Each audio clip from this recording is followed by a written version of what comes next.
The sun hung low like a molten coin in the sky, casting long, spiteful shadows across the dust-caked main street of Jericho Bend. Flies buzzed around the corners of the saloon, and the boards of the old gallows creaked in the dry wind, as if whispering of older sins. But today, no one was swinging from a rope. Today they had found a different spectacle. She stood tied to the hitching post in front of the church, arms bound at the wrists with coarse rope, her belly round with child beneath a worn gingham dress. Her head hung low, shoulders trembling but not from the wind. Spit stained the dirt near her bare feet. Someone had tossed rotten vegetables at her. One had struck her cheek, leaving a welt. Her face was half-shadowed by a tangled curtain of chestnut hair, but even from the far end of the street, it was easy to see the bruise blooming on her jaw. A crowd had gathered, old men with pipe-stained teeth, women with folded arms and judgment in their eyes, and children hiding behind their mothers' skirts, wide-eyed and silent. The sheriff stood at the front, mustache twitching like he was unsure whether to smirk or scowl. He held a folded scrap of paper, though no one was reading it. They all knew what was written there. "Evelyn May Carter," he called, voice thick as sawdust, "you stand accused of fornication, seduction, and bringing shame upon this town with your condition." There was a murmur of approval. A woman in a bonnet whispered, "She brought it on herself." A boy no older than 10 picked up a small rock. "He didn't throw it, just gripped it, knuckles white." "I didn't seduce anyone," Evelyn murmured, her voice almost lost to the wind. The sheriff ignored her. "You've been offered shelter and forgiveness. You refused. Now you face public rebuke." From the general store porch, a chair creaked as a man rose. His boots hit the dirt with a slow, deliberate weight. Silas Boone walked through the center of the street with a worn saddlebag slung over his shoulder, eyes narrowed beneath the brim of his hat. The murmurs quieted as he passed. He was not a man people approached casually. Not tall, but broad through the shoulders, with hands that looked like they'd carved fences and buried friends.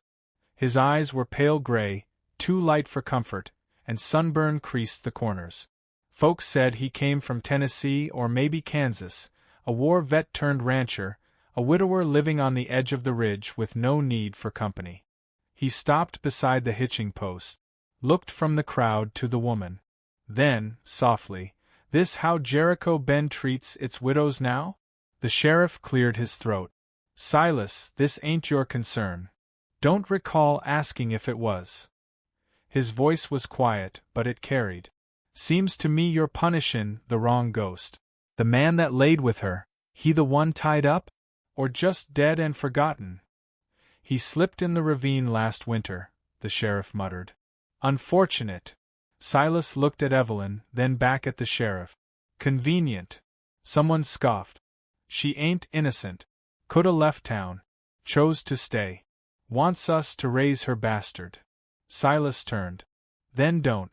Ain't your child. Ain't your shame." The crowd grew restless. Hat brims dipped. Eyes averted. The preacher stepped forward now, silver hair catching the light. "Brother Boone, this is about purity. Discipline. This town needs boundaries." "No," Silas said, stepping closer to the post. "This town needs a spine." He pulled out a small knife and cut the rope at Evelyn's wrist. She gasped but didn't move, like she didn't believe she was free yet. "You don't want to do this," the sheriff warned. "You take her in, you bring her disgrace into your house." Silas looked him dead in the eye. "My house is already full of ghosts. She'll be in good company." He turned to Evelyn. "Can you walk?" She nodded, legs trembling as she leaned against him. As they turned to leave, a loud voice rang out behind them, the preacher again, his face red with fury. "If you believe she's fit to be under your roof, then make it lawful. Marry her. Today. Or take your sin and keep walkin'." Silas stopped. He turned back slowly. His jaw tightened. For a long moment, he stared at the preacher, then at the crowd, then finally at Evelyn. Her eyes were wide, unreadable. There was no pleading in them. Just a kind of broken pride, like she'd rather die standing than live on someone's mercy. Silas tipped his hat back. "Miss Carter," he said, voice low and steady. "Would you let me?" Her lips parted. Confusion warred with fear. "You don't even know me." "I know you don't deserve this," he said.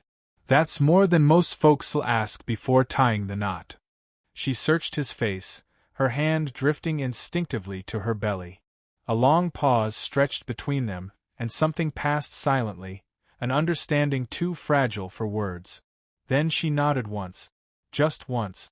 The preacher looked stunned, as if he hadn't expected the bluff to be called. "Well," he muttered, "we'd best get to it then." The church bell rang, sharp, metallic, jarring in the dry heat. Silas and Evelyn stood side by side at the altar, the same crowd who'd thrown rotten food now crowded into the pews out of spiteful curiosity. She wore no veil, no smile. He wore dust and the lines of hard years. "I ain't got no ring," Silas said under his breath. Evelyn lifted her hand. A thin silver band dangled from a string around her neck. "My husband's," she said softly. "He'd want it used." Silas took it, hesitated for just a beat, then slipped it onto her finger. It didn't fit right, but it stayed. When the preacher asked if he took this woman, Silas didn't flinch. When asked if she took this man, Evelyn hesitated, just a flicker, then answered, "I do." Outside, the wind kicked up again, rustling the prairie grass at the edge of town like a long-held breath finally let go. As they stepped into the light, side by side, the townsfolk parted for them, not with respect but something like wary silence. The way people act when they've seen a man walk into a burning barn and come out carrying something they thought was already lost. Silas led her to his horse and helped her mount. She flinched at his touch, then relaxed when he offered her a small, genuine smile.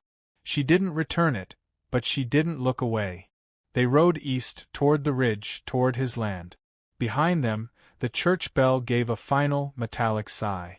And for the first time in weeks, no one in Jericho Bend spoke the name Evelyn Carter aloud. But they all remembered it. Silas, watching her silhouette in the growing dusk, whispered to himself more than to her, "There's a long road ahead. But I reckon this is the only way it could start." And the wind carried their silence into the hills like a secret the land agreed to keep, for now. The cabin wasn't much, just a single room with thick log walls and a lean-to shed out back for the mule, but it stood solid against the wind, set against a stretch of land that sloped toward the river. A chimney leaned into the sky like a drunk preacher, and the porch creaked underfoot with every step. Still, it smelled like pine and tobacco, and the inside was dry.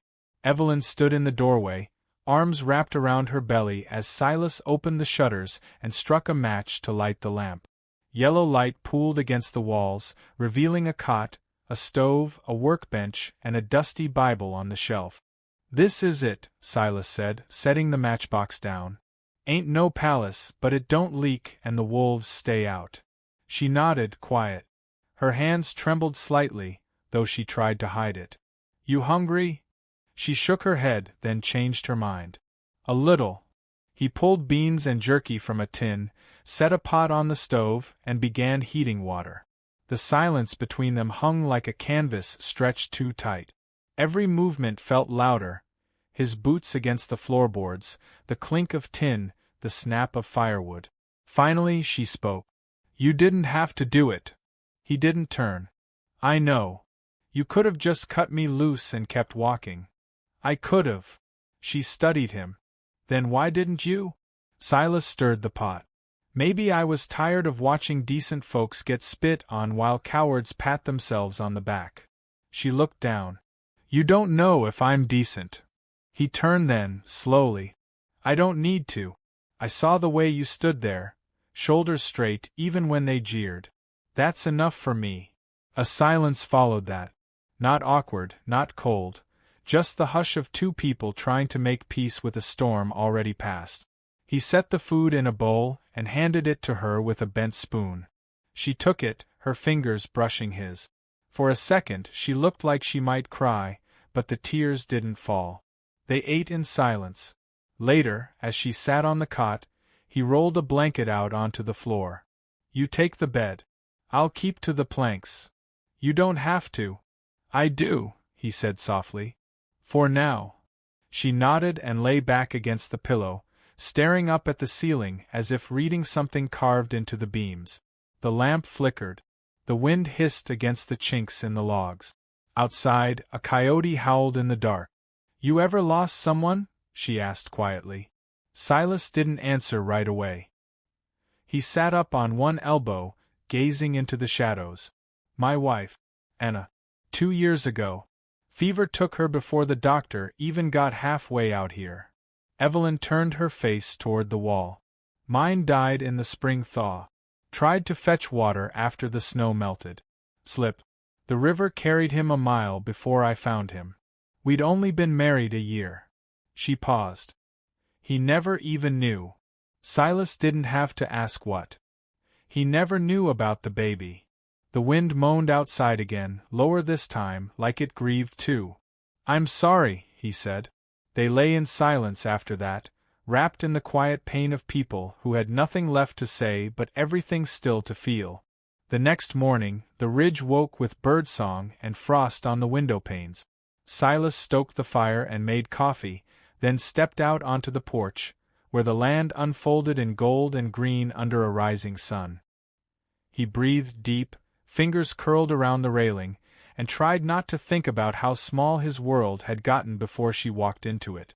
Evelyn joined him, blanket around her shoulders. She didn't speak, just stood beside him, watching the sky light up. After a moment, she asked, What are we now? He glanced at her. Married. That's a word. Not a life. You want the truth? I do. He exhaled. I don't know.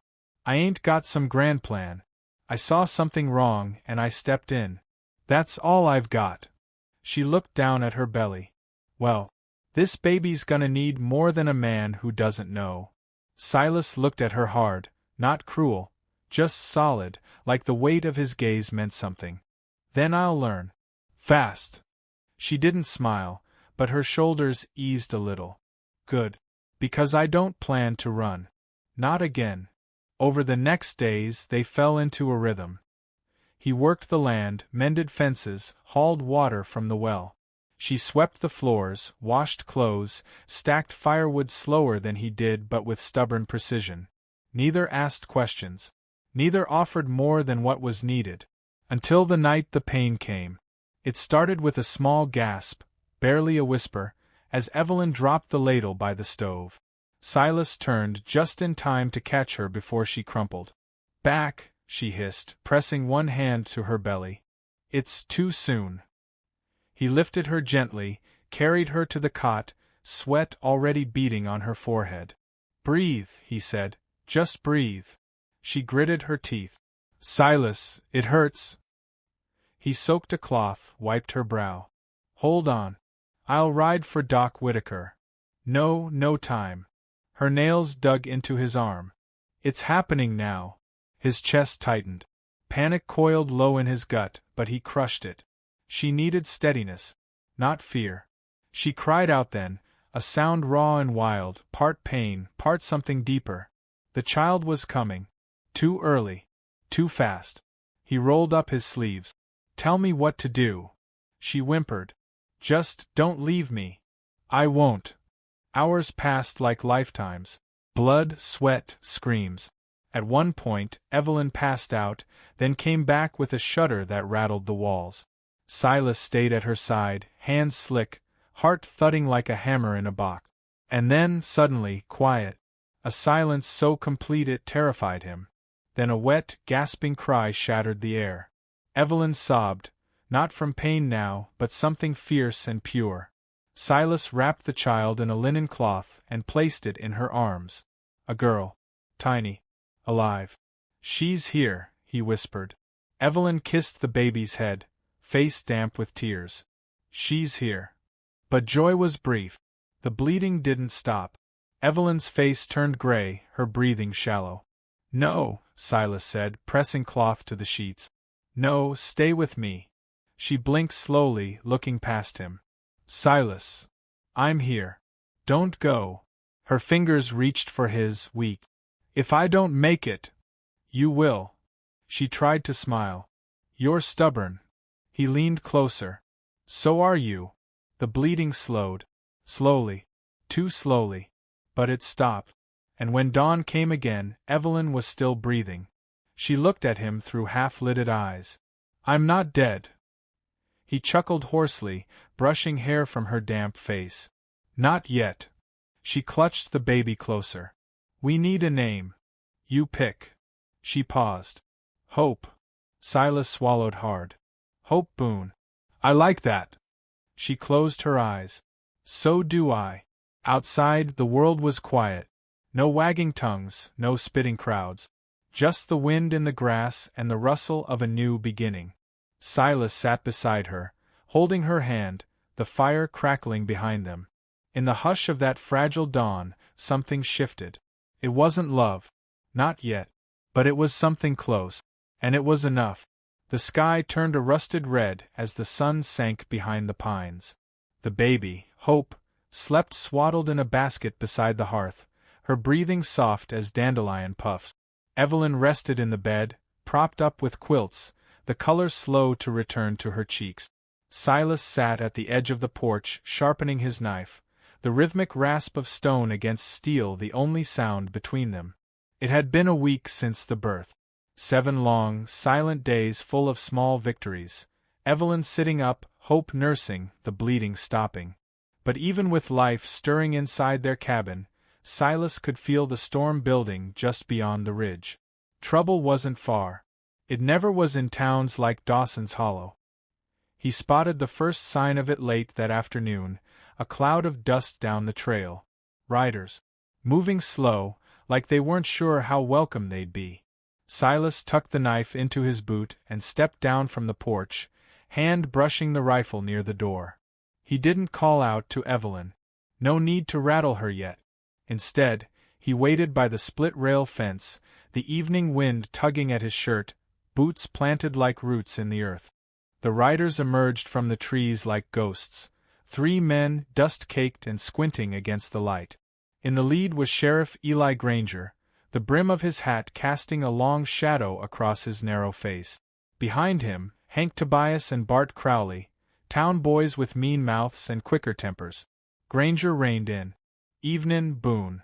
Silas nodded. Sheriff. Granger looked past him toward the house. Heard there was a wedding. Was. And a baby. Silas didn't blink. Also true.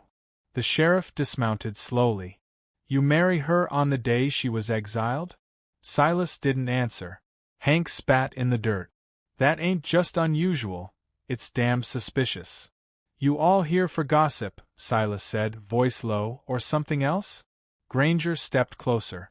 Town council ain't too fond of how things played out. Said Evelyn took sacred vows with her husband, then sullied them before the ground was cold. Doesn't sit right with good folks. Silas's jaw tightened. Good folks left her to rot. She made her choices. And I made mine. Granger narrowed his eyes. You're pickin' a dangerous side, Boone. I didn't know it was sides now. Oh, it is. Bart touched the handle of his pistol. Word is, she wasn't just widowed.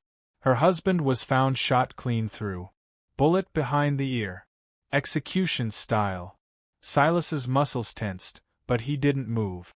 Eli nodded slowly. You sure she told you everything? Silas crossed his arms. I'm sure you ain't got a shred of proof. We got motive. That baby in there? Might have belonged to someone else.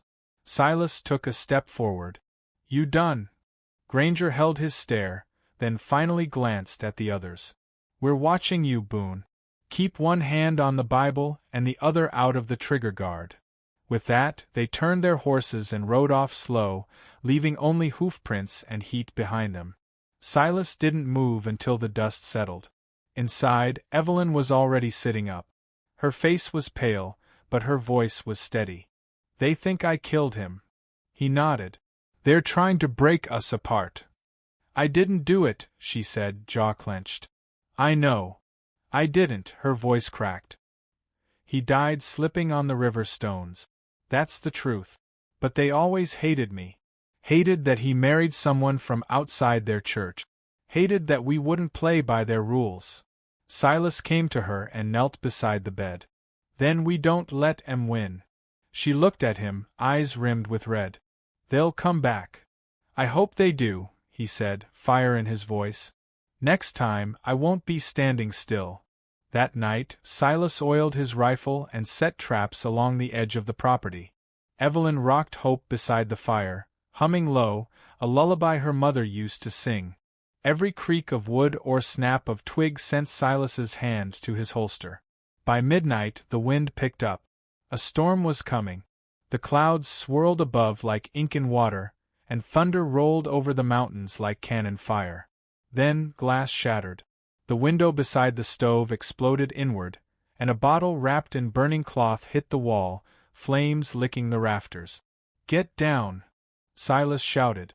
Evelyn dove with the baby into the corner as he grabbed the rifle and turned toward the window. Another bottle flew, missed the cabin but ignited the edge of the woodshed. Gunfire followed. 3 shots, cracking through the dark like whiplash. Silas returned fire through the window, dropping low, heart pounding. "Stay with Hope," he barked, then kicked the door open and rolled out, rifle shouldered. The fire cast jagged shadows across the yard. He spotted 2 figures near the fence line, Hank and Bart, drunk and clumsy but deadly enough. He fired. Hank yelped, dropped his gun, and stumbled back into the trees. Bart shouted and raised his rifle, but Silas had already moved. He flanked left, using the trees for cover, and caught Bart with a shot to the thigh. The man fell screaming, rolling in the grass. Then silence. Smoke curled into the night. The fire near the shed hissed as the rain finally came, a slow, steady drizzle that turned dirt to mud. Silas dragged Bart to the fence and tied him there with rawhide. Hank was long gone, ran like a rabbit. Inside the cabin, Evelyn held Hope close, soot on her cheeks, hair wild. "Are you hurt?" Silas asked, eyes searching her. No, she looked past him, out the broken window. "Are they gone?" "For now." Bart groaned. Silas knelt beside him. "Who sent you?" "No one." Bart spat blood. "We just wanted to scare her off." Silas pressed the barrel to his temple. "Try again." Bart trembled. "It was Granger. He said she shamed the town. That Boone's land should belong to better folks. He wanted you gone, said if you left, they'd let her live in peace. Said she'd go willingly." Silas's face went dark. He was wrong. He turned to Evelyn. "They'll be back. And next time, they'll bring more than fire." Evelyn looked at him, her voice fierce despite the tremble. "Then we don't run." He nodded. "No. We fight." The next morning, Granger rode in with 5 men. Silas was waiting at the gate, rifle in hand. A murmuring rippled through the crowd. The pews were full, townsfolk come to see blood or mercy, though likely expecting neither. Silas stood beside Evelyn like a mountain, silent, unmoved. "You all but stoned her," he said, voice even. "Then had the gall to call it justice." "She bore a child in secret," Alcott replied. "Her husband found dead not a month later. You expect us to ignore that?" Evelyn stepped forward, her voice calm but ringing through the room. "Jacob died by accident. He slipped. I screamed for help, but no one came. None of you came. You only came when you heard I lived." "She had no marks of grief," muttered one of the councilmen. "She had bruises," Silas snapped. "Not grief's kind, the other kind. The kind that comes from a man who drinks too much and repents too little." More murmurs now, louder. The mayor leaned forward. "Even if what you say is true, it doesn't answer the question. Why the secrecy? Why hide the child's birth?" Evelyn's lips parted, but for a moment, no words came. Then, with eyes burning from unshed tears, she spoke. "Because you wouldn't have let her live. Not if she came out of me. You'd have buried her beside her father just for the shame of it." Someone in the back gasped. Alcott raised a hand, demanding quiet. "And yet you ran to Silas Boone. A man with blood on his hands. A bounty killer. You sought refuge in violence. Silas stepped forward now. I was a killer. I killed men who earned their place in the ground. And I buried that part of me the day I found her lying in the dust, belly full, heart shattered. I didn't marry her out of pity. I married her because it was the first thing that ever felt right. Even knowing she may be taken a life? Granger said from the back. Evelyn turned to face him. I didn't kill Jacob. Maybe not, Granger said, stepping forward, but you wanted to. Admit it. She swallowed, the truth like ash in her mouth. Yes, I wanted to. But I didn't. Silence followed. Thick. Uncomfortable. Then the Reverend spoke. This town was built on scripture and order. If we let this stand, if we let you defy us, protect her, what message does that send? Silas's voice was steady. Maybe that love still matters more than fear. That justice means more than punishment. That this town can still be a home, not a gallows. The baby began to cry then, a soft wail that grew into something sharp, piercing. Evelyn rocked her, shushing softly. The sound rang through the chapel like a bell of its own kind. One of the women in the front pew, the midwife, Mrs. Dunn, stood up slowly. I helped bring that baby into the world. And I saw her father's face in her. He was gentle with her, at the end. He said he was sorry. Heads turned. What did you say? Asked Alcott. I was there, she said. Jacob. He was hurt that day, worse than I'd seen him. Sat on my porch, bleeding, crying. Said he'd done something he couldn't undo. Said he was going back to the river. When I heard he was found dead, I knew it wasn't her. He meant to end it. Gasps now. Alcott's face paled. Granger took a step back. Mayor Brixley stood. Are you saying he? Mrs. Dunn nodded. He took his own life. Because he knew he'd hurt her. Because he knew the baby wasn't born from betrayal, but from pain. Evelyn sobbed once, quietly. Silas took her hand. Reverend Alcott's voice was thin now. This changes things. No, Silas said. This reveals things. This town can't be ruled by whispers anymore. You exiled a woman because she didn't fit your mold. And when she found love again, you tried to burn it down. Alcott looked around, but the faces in the pews had changed. No longer hungry for shame, now uneasy. Reflective. Mayor Brixley sighed and sat down. What would you have us do, Boone? Silas didn't hesitate. Let her live. Let her raise her daughter without fear. You don't have to bless it. Just leave it alone. A long silence followed. Then, at last, the Reverend nodded. The council withdraws its judgment. There will be no further punishment. Murmurs rose again, but this time softer. Some in agreement, some not. But it was done. As they left the chapel, Evelyn turned once to look behind her. The pews, the altar, the faces that once condemned her. None followed.